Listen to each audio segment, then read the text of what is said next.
Is Mark Sanchez becoming the worst quarterback in the NFL? Does Ndamukong Suh's foot have a built-in groin detector? Will a little Hawks fan get more excited over seeing free candy or big boobs? Well, all these questions and more will be answered on this episode of Ride the Pine. I gotta tell you, I've never seen a play like this in the NFL.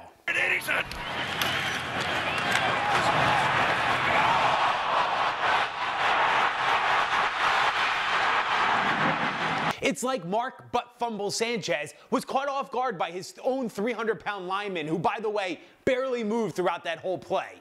I wonder if I could pick up Brandon Moore's ass for my fantasy team this week. This play was so blatantly bad, you wonder if Mark Sanchez had to pay back a bad gambling debt by throwing this game. I don't understand how he can struggle so badly finding the hole. Or maybe that's why Eva Longoria left him. Zing!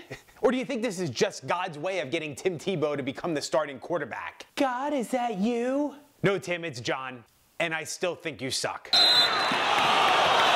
Ndamukong Suh's kick to Matt Schaub's groin is still under review by the NFL as they try to figure out if any suspensions or fines are warranted. Now look, I know Suh does not have a great history of clean play, but there's no way he intentionally kicked Matt Schaub in the groin.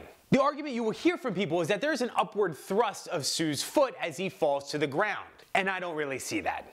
Do you know I actually heard a sportscaster on television try to say that Suh, while laying face first on the ground, was able to see Matt Schaub's groin, and that's how he was able to perfectly place a kick to it? Are you kidding me? The only way he could have seen his groin is that if he grew a third eye out of the ear hole. For a little kid, getting to sit courtside at an Atlanta Hawks game, well, that's cool. Getting to sit courtside at an Atlanta Hawks game and getting free candy, that's awesome. Getting to sit courtside at an Atlanta Hawks game while getting free candy served by a lady with giant boobs, that's mind-blowing.